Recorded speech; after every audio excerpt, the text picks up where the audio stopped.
Emily, come on and step outside the party room right quick, right? The music is loud in here, and I want you to be able to hear me and hear me real good. Okay? You wanted to know if you were being unreasonable in this whole weight beef slash situation that you have going on with Heather Dubrow.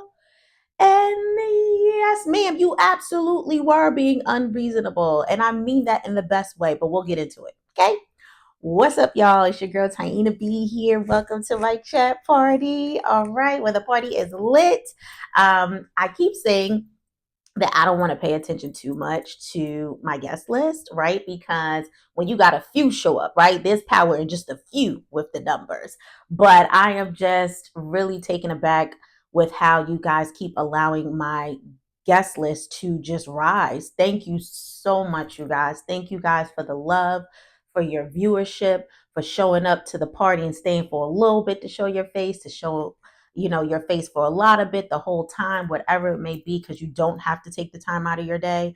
And I just thank you for stopping by to listen to what little old me has to say, giving my thoughts and my opinions, not facts, just fun. That's all. Not here to be attacked. Just have a good time. That's what we do at parties, right? We have a good time.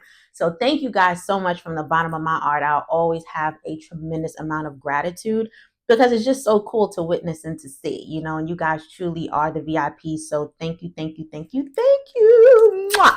So much. But we definitely have to go ahead and get into this, right? So this is my review, okay, of Real Housewives of Orange County. We are at season 18, episode number 11. All right. So we start off with Gina visiting Shannon at her cute pad, which I absolutely love for her. I think it's quaint, it's dainty, it's just the amount or the amount of the right amount of space for Shannon because her girls are gone doing their own thing. And I just feel like when you're at that stage of life, you don't need a whole lot going on, just something, keeping it simple and cute. And she mentions Tamara pulling out of the Tres Amigas messes up their brand. And I'm like, good, because we don't like her anyway. Okay. And on top of that, everything happens the way that it should, you guys. I have learned that in life. I think before, years ago, I just used to recite it for fun and because it's just what people would say. And I'm like, oh, okay, well, I guess I'll say it too. But it's really a thing. At this phase of my life, I don't kick and punch and scratch anymore about the changes that happen in my life, whether it's people being pulled away, whether it's, me not receiving something, me receiving something, because everything is orchestratedly designed just for us. So if people are not supposed to be there and a part of, be a part of your brand in this instance, then she's just not. And that's a good thing. And I think Shannon even later on mentioned it, once they were preparing for their show, that it feels different with Tamara not being there. And I think she meant that in a good way. But at any rate, Gina fills her in on the whole Katie situation. Okay, we already know about that. Next, we have Emily, Jen, and Katie. They meet for coffee. Now, we know in the prior episode, right? Because in this episode, Jen offers to pay for Katie and Emily's coffee. Prior episodes, we saw Emily apologized to Jen for always coming at her so rudely about the finances. But oh, we just know that it couldn't be Emily at her best if she didn't go ahead and just throw some more shade anyway, because then she says, oh, I'll Venmo you, because again, you can't afford to pay your rent. And I'm just like, we need to stop with this. Okay. Just let it be what it is. I might have hit Jen with the quick, you sure? And when sis would have been like, yeah, I'm sure, I'd have been like, okay, cool. And even with that, y'all, I'm trying not to just block my blessings because I feel like I used to be so used to always being like, no, that's okay, that's okay, that's okay. No, if you want to do it for me, sure. Okay, thank you. Okay, so hey, and the more you give, the more you receive. So the more that Jen is giving out, the more blessed she'll be to receive to pay her rent. Okay, Emily, so be quiet. And as far as I'm concerned, from what I've heard not too long ago, apparently everything worked out with her divorce settlement to where she's banking on a little something and she most certainly will be able to pay her rent now. So they talk about their kids, and Jen mentions a party she's hosting, which I certainly wouldn't. I'd be like, for what? So y'all could come, and definitely shade me because Tamara, Emily, and possibly Jen would have something to say and just talking the whole time that they're there, at the party. Now, I will say I was wrong in that instance with my thought because when you fast forward to the party, they didn't have anything to say. I was like, oh, wow. But anyways, so we go back to Shannon and Gina where Shannon shares that her attorney confirmed John is pretty much blackmailing her with this, whole video to get the money that he wants for insurance purposes and this, that, and the third. We don't care what John's MO is. We just know that it exists and it's not a good one. And he needs to go somewhere and go somewhere fast. Emily shares with the girls in her scene how John's pretty much trying to save his reputation, but this most certainly isn't helping, as we already figured out, and it's going to backfire. In my opinion, it already has, because I'm sure a good portion of us out here think that John is a super creep for what he's doing. And, she pretty much says that he's committing extortion, which I'm sure most of us have already figured out, by now. And so then she hops into the whole Heather situation, giving her a size 12 to wear for the fashion event that Heather hosted. And, she says it hurt her feelings because she's not a size 12. Wait a minute, but the shade that Heather then goes to throw in her confessional about that, y'all. But we'll get to it. I don't want to jump the gun. I'm just getting excited, okay? Anywho, so she felt like she didn't fit in and even had to bring her own jeans to wear at the end. And so I guess my point as to why I feel like Emily was being unreasonable with this whole situation, because first, you said you believe Heather is unaware. When somebody is unaware, then that means they're not intentional in what they're doing. So, in other words, Heather is not intentionally trying to hurt you. Okay? And she's not trying to make you feel uncomfortable. Then you say Heather knows you've worked hard to have the body that you have. And here's another thing that we have to just dissect quickly. Exactly. You have worked hard to have the body that you have. You, right? And so, with that being said, you have to celebrate you and stretch your stuff for the work that you've done. That's a you effort, not a Heather effort. We don't look to people, y'all, or you shouldn't look to people to validate you and who you are and what you've accomplished and what you haven't. It's so probably cheesy to say, but it's so true. You are your own biggest cheerleader.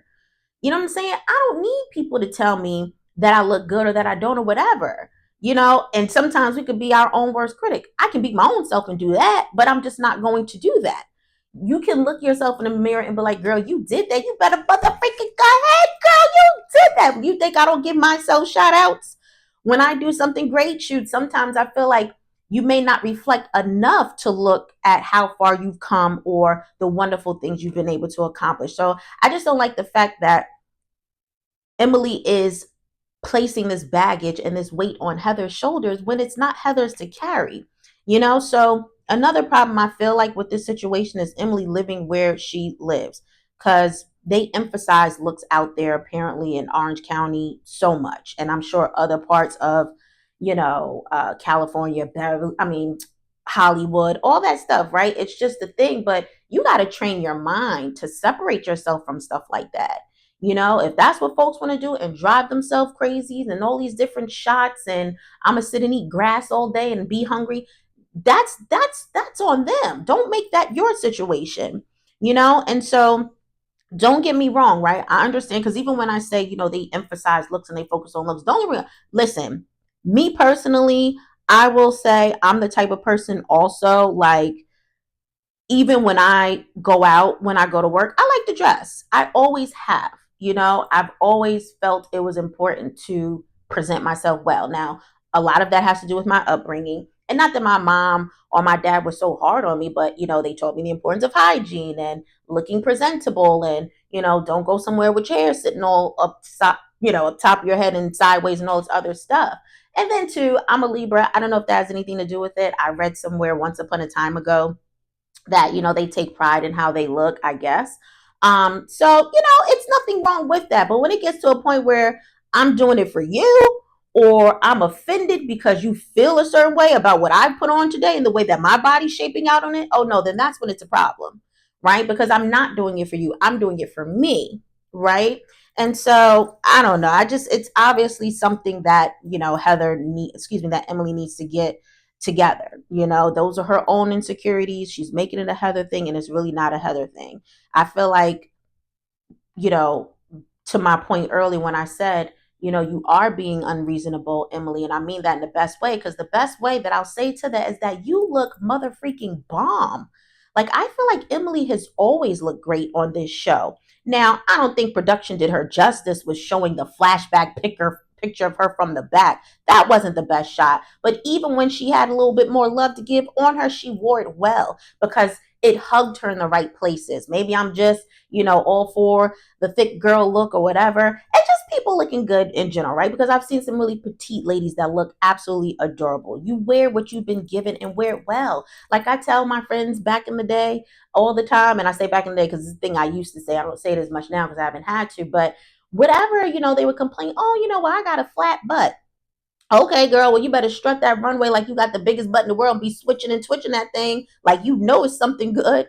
Or, oh, I don't have any breasts. Okay, well, you better poke your chest out like you do. I don't have full lips. Well, you better pucker them things like, because this is what you're given. Learn to work with what you were given and make it look good. That's it.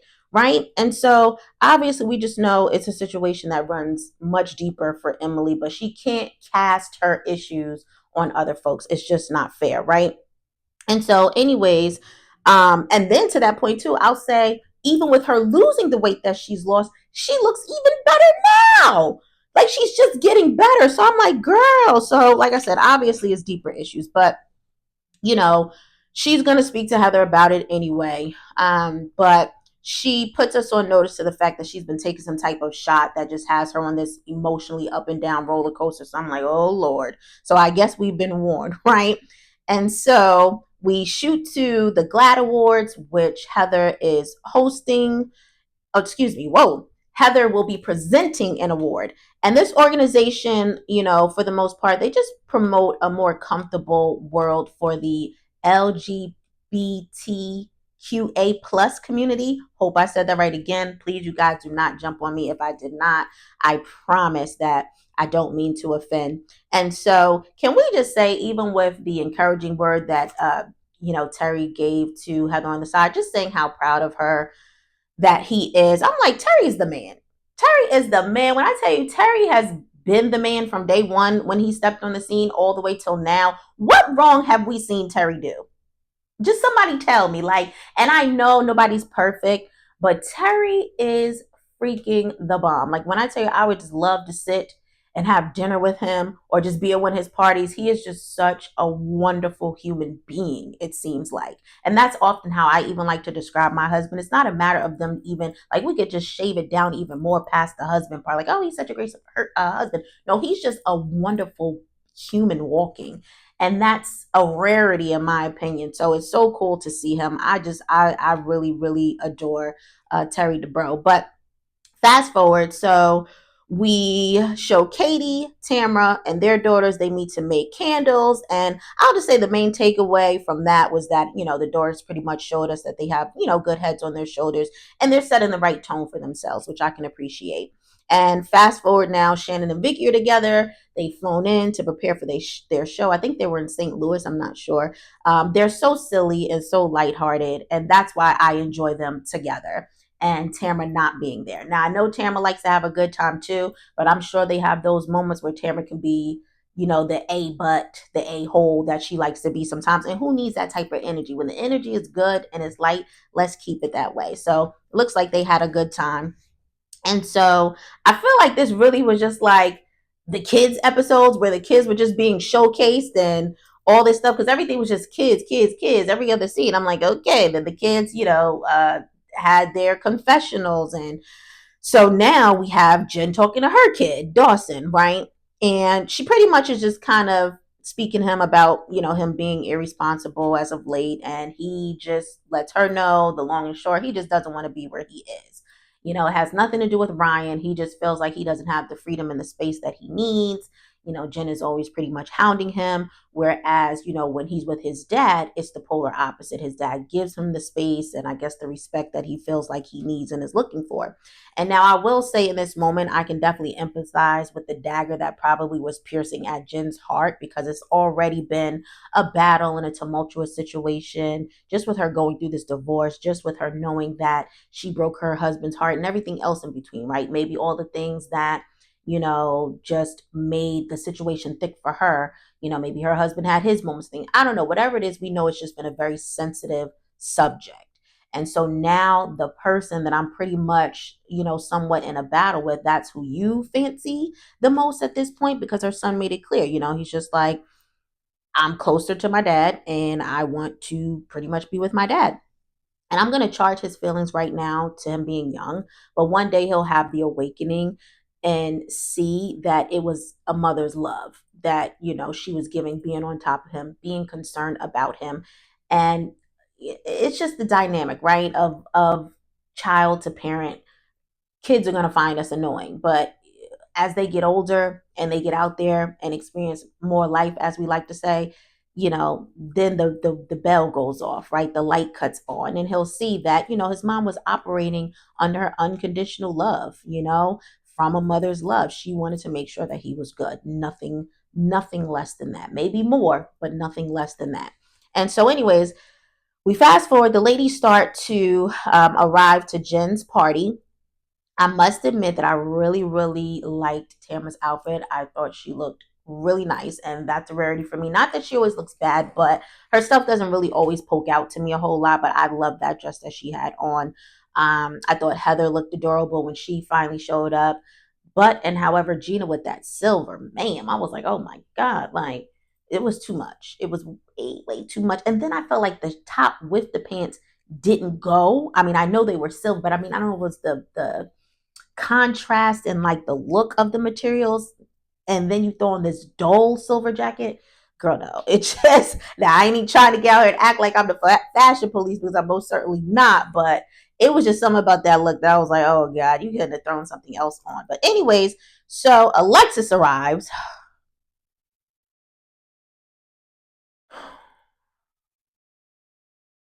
I'm telling y'all, every time I see her, y'all, I'm like, oh, I'm not in the mood. Like, there's some people you might have in your life, or somebody, like, they just come and you're like, no, let me get myself together. Right. And so the ladies ask her if she's okay, because, they notice her energy is different. She's beating around the bush, talking about all of the ladies, all of you ladies are my girls.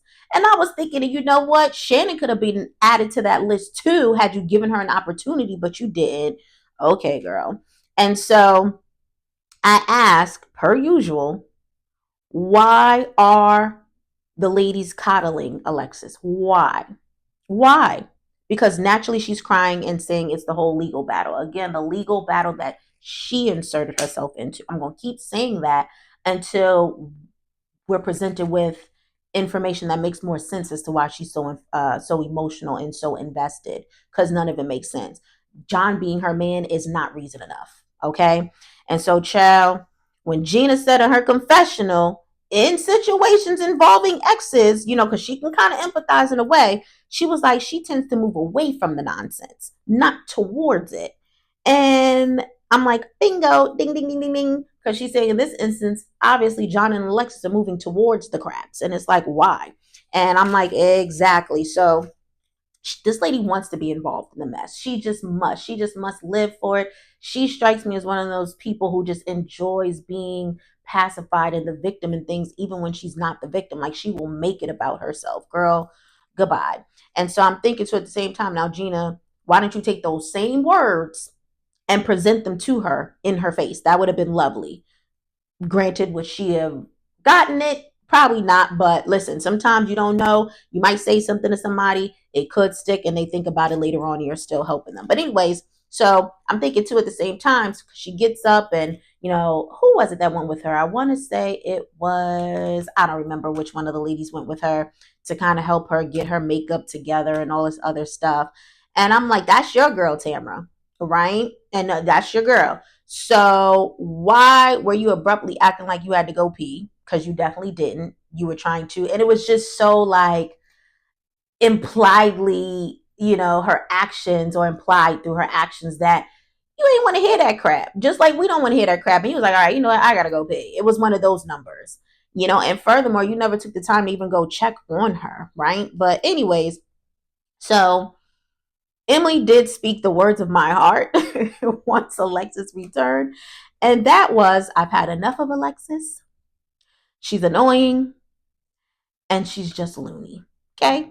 Now, I definitely could have added a whole lot more to that, but in small, that summed it all up. So they're playing Truth or Dare, Jenga. Alexis pulls a block first. The question on the block is, who do you hate? She talking about the devil. And I said, okay, well, you hate the devil, but at the same time, you allow him to use you. But okay, girl, get your mind and your spirit right, and then we could talk. So when I tell you just some of the dares that they had, Tamara's pissing on the concrete and Katie showing her, backside hole. I'm like, these ladies just do the weirdest things. Like, I don't understand why these dares have to be so insane. Like, I feel like you can still have a great level of fun without like the craziness like that behind it. Like, that's a whole different level. Because they get down like that in Beverly Hills too. I don't know if you guys remember when the ladies, I just remember them being outside having some type of lunch of some sort. And was it somebody who licked Kyle's toes or something? I don't know, child. Just, I'm like, ew. Like, you guys are disgusting. That's all I'm going to say. But, anyways, now we hop into Emily telling Heather she feels like she was singled out at the fashion show. And so Heather was confused, just like me, because I'm like, wait, what? Because again, Heather had no, you could tell she had no type of malicious intent with this. The argument that Emily had really didn't make any sense, and Heather said the ladies were asked to send their measurements. Now she's telling this to us in the confessional. So you were asked to send your own measurements. So that's the first thing. It's not like Heather took an educated guess and was like, oh, girl, I'm going to give you a size 12 because you just look like you were like, okay. And even so, most would feel that that's not even that deep. You know what I'm saying? And so she asked them to send their measurements, and one of the reps sent them the dress size based on the measurement. So again, right there, Heather is completely omitted from the situation because she didn't even have a say so in that, right? And so I was so bored sitting there just hearing Emily just losing it, going back and forth. But oh my gosh. Oh, y'all, I tell you, I most certainly woke up though. And this is to my point early when I said Heather with that shade in the confessional with that size 12, because Heather most certainly said, I have news for you. The dress was tight on Emily, it wasn't too big. So, in other words, girl, you going off about this size 12? that was that was an insult to your weight, making it seem like you were bigger than what you are. And girl, the dress fit you just right. But I'm telling you, it's if y'all didn't see it, if y'all haven't had a chance to see it, please play that, because Heather, that's another G moment. That's another G moment for the season, because she said that thing so smooth. I was like, come on, girl. Now that's how you read. That's how you throw shade. That is a check plus plus. That is what we do. That is what we come for as the people to see. Loved it. Like, that was, it's one of those things where it was simple, a simple statement, but yet so powerful. Like, another moment where I lived. Shout out to Heather on that, right? And that has nothing, we're not taking it to a deep level of saying, oh, you are big. No, it's just saying you making this big fuss about the dress, and girl, it actually fits you, in my opinion, just right, because I thought she looked fabulous. But anyway, so let me just let that be, leave that alone. My next question though, y'all, on that, why did Alexis insert herself? Just why? And didn't even know what she was talking about. Had the story all wrong to what she thinks she heard, and someone's dragging her in where they were actually paying her a compliment. I said, you know what, Alexis? You don't know what to do with yourself in front of these cameras, do you? And this is exactly why you don't need to be on them. Why you don't need to be here. Why we don't need to see you, because you look crazy. Okay, you look crazy. You were just better off sitting there in your emotions, being quiet, than to feel like this should have been a moment where you said something, because you totally missed the mark, and that was really bad, right? Emily kept calling her a wackadoodle nonstop, and I said, well, that is correct, Emily. You're definitely doing some wackadoodling yourself this episode, because you were just going off the deep end. Maybe you should have stayed home, allowed those shots that you took to kind of wear off, and got yourself together, because that was just a bit much. And it's like, all that noise for what though? Like, you didn't even have any good points, you didn't even have any valid points. And in my opinion, you guys, I don't feel like Heather did anything wrong. What did Heather do? What did Heather do, y'all? Like, and then even, Emily's like, don't stand there and look at me like that, Heather. Well, first of all, it's her eyes to look any way she would like to look. But second of all, you better be glad she's just standing there looking at you and not going off on you, because she has every right to go off on you because you're over here accusing her of something. She has no idea what you're talking about. It's obvious and apparent. Like, you should have read the room and taken the signal when she was trying to let you know, listen, no, I didn't mean that at all. Because you could tell that, again, Heather was operating from a place of, let me try to clear this up because that's not what I meant at all. And just Emily was not willing to receive it because she was so on 10, like I said, because of her own deep personal rooted issues, that she just wanted to blame somebody for that. And she was like, I guess I'll choose Heather. And it just didn't pan out well, you know. So I'm glad that Heather stood there and looked and didn't really go insane on Emily, because she should have and could have. But I know she could tell too that Emily was just, you know, sometimes you gotta understand and see how people, you know, how they're moving and know, okay, something's off. And I'm not even about to entertain that because that clearly don't have nothing to do with me. So just a mess. But anyways, y'all, I want y'all to let me know what you think. Okay, this is the time. The music is up. Don't be no prude. Get on the dance floor. Get in those comments. Let me know. Do you guys think that, you know, Emily was being unreasonable with her being upset at Heather with this whole weight situation and giving me a size 12, which is actually part of the measurements that I sent in? Like, do you think Heather was wrong? Why is Alexis still here? All the things, you guys. Like, let me know your thoughts. Please, I would appreciate reading them. You know, I will be back next week to do it all over again. Next episode looks like it's going to be a little juicy because I'm actually rather glad that Jen's boyfriend seems like, from what we gathered, that he's going to get in Tamara and Eddie's behind. Oh, yes, let's do it. I hope he did well with that. I really hope he gives us something good to talk about. But anyways, y'all, again, not jumping the gun. We'll get there when we get there. In the meantime, I hope you guys have a most amazing week. I hope this video put a smile on your face or in some way, shape, or form. Until I see y'all again, y'all stay up, stay blessed, and I'm out. Peace.